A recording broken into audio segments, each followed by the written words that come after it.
네, 강정수 박사님하고 강정수 소장님하고 또 팔란티어와 관련된 이야기를 해보도록 하겠습니다. 지금 현재 팔란티어는 경쟁자가 그래도 좀 있다라고 한 1년 전만 해도 이슈가 좀 있었어요. 뭐 유럽에서 있죠. 사스라던가 네. 뭐 그다음에 그 뭐죠 또 미국의 세일즈포스라던가 네. 경쟁자들이 좀 있다라고 생각했는데 지금은 이제 팔란티어는 경쟁자가 없다라는 평가를 받고 있습니다. 압도적인 기술력 차이는 뭘까요? 그러니까 우선은 팔란티어는 AI에서 시작한 것이 아니라 여러분 아시는 것처럼 온톨로지 시작을 했고요. 네. 이 온톨로지 기술은 뭐 과거 뭐 CIA가 처음에 뭐 알렉스 카퍼하고 네, 뭐 피터 틸이 피터 창업을 틸하고. 할 때 뭐 네. CIA도 도와줬지만 결국은 처음에는 9.11에서 그것의 성과를 이 사건을 반성하면서 수상한 금융 흐름을 디텍션하는 발견해내는 이런 쪽으로 이제 시작을 하면서 네. 이것을 온톨로지로 시작을 했던 거죠. 뭐 쉽게 얘기해서 그 팔란티의 기술은 이제 우크라이나 전쟁 전후로 완전히 갈리게 되죠. 네, 전쟁에서 맞습니다. 전장뿐만 아니라 후방 산업에서 이 산업과 농업과 심지어는 의료와 교육과 도심에서의 모든 생활에 관련된 모든 데이터를 한 국가의 데이터를 통으로 가져가면서 네. 이거를 다 온톨로지화했던 부분들. 여러분들 그러면서 두 가지 비율을 들면은 만약에 이제 러시아 탱크가 진군을 할 때 이 탱크가 훈련을 위한 용인지 우크라이나를 공격하기 위한 것인지를 네. 그 탱크만이 아니라 나머지와의 관계, 즉 훈련병은 이동하고 있는지 보급 창고는 이동하는지 쉽게 얘기해서 빵은 같이 이동하는지 수프를 끓인 보급차는 같이 이동하는지 물차도 같이 이동하는지 이런 관계를 봐가지고 의미를 찾아내는 거거든요. 네. 이런 식의 것들 누군가는 예를 들면 명함을 주는데 저기는 삼성전자의 반도체 어디 연구소에서 일하는 사람이라는데 직함을 안 적어놨어요. 네. 그럼 몇 개의 근데 명함이 한국은 다 통일되지 않거든요. 그쵸. 서로 다르거든요. 그쵸. 그러면 뭔가 이 반도체 쪽 직군에 어느 지역군에 사람이 대략 한 60명 일하겠는데 저희가 추론할 수 있거든요. 네. 이런 속에서 이런 것을 우리가 온톨로지라고 얘기를 하는 거죠. 네. 그래서 이런 온톨로지는 결국은 우리의 물류라든지 어떤 데이터 흐름들 속에서 각각의 데이터의 의미를 찾아내는 거거든요. 특정 올리브영에서 매출이 갑자기 늘어났어요. 그럼 이것이 그 지역에 있는 중학교, 고등학교의 그 중간고사가 끝나서 그런 건지, 기말고사가 끝나서 그런 건지, 아니면 그 근처 중국 네. 관광차가 와서 그런 건지, 네. 이런 것을 관계 속에서 그 매출의 의미를 네. 해석해 주는 거거든요. 근데 네. 그것도 사람이 원래 할 수 있는 일이에요. 그렇죠. 전문가가 오래 걸리는 일이죠. 네. 여러 가지 데이터를 통계도 만들어서 쌓아야 되니까. 네, 근데 이거는 바로바로 해버리는 거죠. 이 온톨로지 기술에 또 AI 플랫폼이 결합되니까 폭발적으로 성능 향상을 보여주고 있다라고 보는데요. 가장 제가 저기 쓴 표현 중에 하나가 제가 독일에서 한 12년 공부를 했었으니까 예. 이 독일에서 사건을 보면 이제 바덴비텐베르크라고 해서 슈투트가르트 있는 주에서 이 경찰이라든지 행정에서 팔란티어를 도입을 했습니다. 그랬더니 이제 독일 네. 시민단체에서 시위를 했죠. 네. 왜 미국 기업에 국방에서 쓰는 것까지는 오케이 이해하겠는데 그렇죠. 우리 행정에서까지 써가지고 독일 시민들의 데이터를 미국 기업에게 다 주느냐. 그랬더니 여기서 여러 번에 걸쳐서 경쟁사 조사를 했던 결과물들을 공개하면서 예. 회의를 경과하면서 압도적이다. 여러분 독일에도 경쟁사 2개나 더 있습니다. 사스 말고도. 네네네. 네. SAP. 네. SAP 말고도, SAP 말고도 더 있는데요. 네. 스타트업도 있고 있는데요. 비교가 되지 않는다라고 네. 그것도 그 집권 당이 3인당하고 녹색당이에요. 네. 그럼 보수 진보 정당인데도 이거는 네. 팔란티어가 압도적 격차를 보여주고 있다라고 얘기를 하고 있다라는 거죠. 사실 오픈 AI도 최근에는 챗GPT 엔터프라이즈를 만들면서 한번 우리도 도전해보겠다 뭐 네. 이런 얘기를 하고 있어요. 네. 그리고 언젠가는 엔비디아도 이 시장에 들어오겠다라고 얘기를 하고 있거든요. 네. 왜냐하면 피지컬 AI라고 한다는 것 그것을 확대 해석해서 기업의 운영 체계로서 이걸 확대할 수가 있는 거 있으니까. 하지만 현재까지는 팔란티어는 압도적인 시장 경쟁력을 가지고 있다라는 기술 경쟁력을 가지고 있다라는 것. 다만 사람들이 지금 우려하는 것을 보통 우리가 패스 디펜던스 경로 의존성이라고 얘기하죠. 그러니까 삼성전자가 지금 꺼려하는 이유가 한번 들어갔다가 못 빠져나올까봐. 그러니까 한 번 쓰면 계속 써야 될까봐. 네. 이것이 기업의 팔란티어를 두려워하는 가장 큰 이유예요. 그만큼 들어가면 흔히 말하는 라이프타임 밸류, 그러니까 즉 생애 주기에 있어서 가치에 있어서 엄청난 긴 종속성을 보여줄 수밖에 없다라는 거예요. 이것이 팔란티어의 장점이자 단점입니다. 그러면 한 번 들어가기 시작하면 고객들은 계속해서 여기서 매출을 내줄 거라는 거잖아요. 그러니까 룰 오브 포티가 계속해서 증가하는 거고 이게 이번 3분기 실적에는 100을 넘어버렸잖아요. 룰 오브 포티가 100을 넘기는 건 기업은 역사상 엔비디아가 하나 있었고 지금 엔비디아가 그렇죠. 두 번째가 지금 팔란티어가 된 거잖아요. 테슬라도 이거 못하는 겁니다.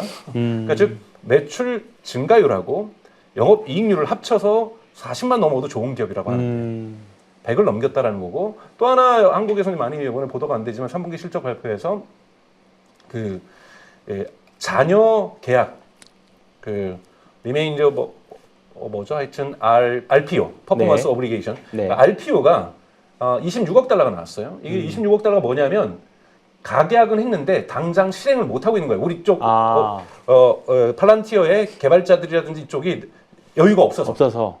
근데 인력이 이게, 없어서. 네, 인력이 네. 없어서. 근데 이게 26억 달러가 어느 정도냐면 여러분 3분기 매출이 11억 달러가 나왔어요. 그 4분기가 성장해서 13억 달러가 나올 거라고 보고 네. 있는 거예요. 근데 아직도 26억 달러가 남았으니까 영업 걱정 없이 계속 1년만 되면은 계속 어닝 쇼크를 줄 거라는 거잖아요. 어닝 네. 서프라이즈를. 네. 그러니까 이런 부분에서 성장이 의심되지 않는다라는 거죠. 이런 부분에서 팔란티어의 강점은 이쪽으로 보나 저쪽으로 보나 경제적 관점은 명백하다라고 좀 보고 있습니다. 네. 그러면 실적도 계속 늘어날 거고 네. 이쪽 시장에서의 압도적인 지위는 계속 있을 유지될 거다. 수밖에 없다. 네. 그러면 말씀하신 걸로만 보면 버블 논쟁은 당분간은 있을 수가 없겠네요. 그래도 이제 주가는 좀 워낙 빨리 올라가는 과거의 것도 패러다임으로 뭐 특히 네. 이제 팔란티어 같은 경우에는 버블론이라기보다는 고평가됐다고 이제 비판을 받은 거잖아요. 네, PER이 그렇죠. 너무 높다. 그렇죠. 네. 그래서 사람들이 진짜 그렇긴 하네. 네. 저렇게 막 올라가도 되는 거야? 불안하다. 나 지금 네. 차익 실현할래. 네. 이런 마음이 생기는 거잖아요. 근데 이제 계속 긍정적인 소식들이 나오겠죠. 네. 나오면 예를 들자면 한국 국방부도 고민 안 하고 있을까요, 여러분? 그렇죠. 왜냐면 왜 유럽에 있는 국가들, 영국과 프랑스하고 독일군이 팔란티어를 채택했는가? 그것도 트럼프 대통령 당선 이후에 네. 나토의 관계가 대단히 안 좋아지는 상황에서. 그렇죠. 네. 왜요? 미군이 팔란티어를 특히 유럽에 있는 미군은 쓰기 시작했고 네. 그러다 보니까 이 미군하고 협력하기 위해서 영국이나 프랑스나 독일도 팔란티어를 쓰기 시작한 거죠. 네. 지금 미8군이 아직 전면으로 쓰고 있지 않습니다. 아. 미8군은 부분적으로 쓰고 있어요. 네. 근데 벌써 부분적으로 쓰다 보니까 일부 연습을 할 때 한국에도 그 코드를 쓰기를 원하고 있거든요. 아, 예. 결국은 협력하기 위해서 우리가 미8군하고 협력을 안 하면 몰라도 네. 한국군도 일본군도 갈 수밖에 없는 거고 그러면 이왕 국방이 받은 거 정부 딴에도 팔란티어 도입에 대해서 고민할 수밖에 없는 거고 기업의 속도도 커머셜이라고 하죠. 거버먼트 매출과 커머셜 매출이 아닌데 커머셜 매출이 매출 대비 영업이익률이 보통 60% 정도 높습니다. 아무래도 이제 거버먼트는 네. 짜게 가야 되니까. 그렇죠. 예, 그래서 커머셜 부분도 같이 계속해서 늘어날 수 있고, 그러니까 즉 TAM이라고 하는 토탈 어드레서블 마켓 자체가 계속 커지고 있는 시장이라는 거죠. 커지고 있는 시장에서 이제 시작된 기업에서의 영업이익률이 이렇게까지 높고 매출 성장률이 이렇게 높은데 네. 저는 팔란티의 주가가 일시적인 어떤 시점에서 보느냐에 따라서 높을 수도 있어요. 그렇죠. 급하게 당연히 높을 수 올라가면. 있죠. 네. 빠르게 올라가고 네. 있어요. 그런데 이걸 중장기적으로 보면 그 부분을 저는 실현해냈고 내부적으로 이렇게 품어내고 계속 성장할 가능성이 있다라고 네. 저는 생각을 하고 있습니다. 아, 그렇군요. 그러면 모든 나라가 다 팔란티어를 쓰기 시작하면 팔란티어를 쓴 나라끼리도 또 부딪힐 수 있는 거 아닌가요? 그렇겠죠. 근데 이제 네. 예를 들자면 팔란티어는 네. 워낙 그걸 삼고 있잖아요. 자신들의 네. 기업인데도 주적이 있다. 중국이다. 네. 뭐 이런 걸 아예 공개적으로 얘기하고 있는 네. 기업이죠. 그렇죠. 그래서 그쪽 시장은 쳐다도 안 보고 있는 거고 그쪽 시장하고 협력하는 기업하고는 아. 팔지도 않는 거고 그러니까 시장을 이미 분할시켜 놨어요. 아. 그 대신 이걸로 나머지 중국과 반대하는 모든 국가의 것은 저희네들이 다 가져가겠다. 이런 전략을 가지고 네. 있는 거죠. 하긴 뭐 유럽 내에서 친 미국 국가들끼리 싸울 일은 극히 확률이 적으니까. 네. 예를 들자면 뭐 중동에 있는 국가들이 팔란티어는 안 쓸 수 있어요. 그렇죠. 네. 네. 뭐 근데 그건 크게 중요한 이슈가 안 되는 안 거죠. 된다. 네. 그렇군요. 그러면 팔란티어가 제시한 2030년 고객 수가 7,000개. 사실 말씀하신 것 대비해서 고객 수 자체는 좀 작은 것 같다는 느낌이 좀 듭니다. 35전인 7만 개라고 네. 합니다. 네. 5년마다 10배죠. 5년마다 10배. 네. 그럼 지금은 한 700개 정도 네, 되는 700개 건가요? 정도 있습니다. 아. 그러니까 네. 그쪽에서 얘기하는 게 그거예요. 겨우 아직 700개밖에 못했다. 이걸 7,000개, 7만 개로 자기는 늘려가겠고 점점 규모가 커질수록 시장이 커질수록 가격을 낮출 거고 그렇죠. 가격을 낮추면서 중소기업도 팔란티어를 쓰게 하겠다. 이렇게 되면 7만 네. 개가 가능해지죠. 네, 사실 인류의 그렇죠. 기업이 그렇죠. 네. 한국에만 해도 7만 개가 넘으니까요. 그렇죠. 그렇기 때문에 7만 개 정도가 무리한 숫자가 아니라는 건데 문제는 네. 이 7만 개 들어오면 5년, 10년이 지나도 계속 쓸 네. 거라는 거죠. 네. 흔히 말하는 ARR이 존재하는 것. ARR로 네. 기업 평가하면서 기업의 밸류에이션이 높아간 대표적인 기업 여러분 넷플릭스잖아요. 그렇죠. 한번 우리가 들어가면 계속 보게 네, 되니까요. 그렇죠.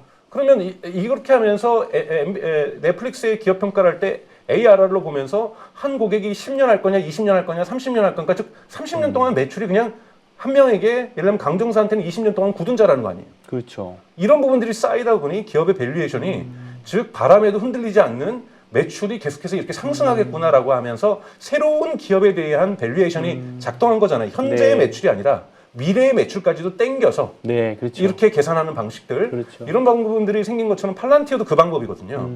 그러니까 처음에는 이런 부분을 하지 않았죠. 정부 계약하고 해서 1년짜리 네. 끝나겠지, 2년짜리 끝나겠지, 우크라이나 전쟁 끝나면 끝나겠지, 네. 저기 이스라엘과 하마스 합의하면은 붐이 끝나겠지. 네. 이렇게 하는데 보니까 커머셜 부분이 늘어나기 시작하고 커머셜에서 이탈하는 해지율이 매우 낮다. 전혀 없는 건 아닙니다, 여러분. 네. 아. 해지율이 매우 낮다라는 부분에서 이건 쌓이기만 하면 계속 올라가겠구나. 라는 판단을 하게 되는 거죠. 그렇군요.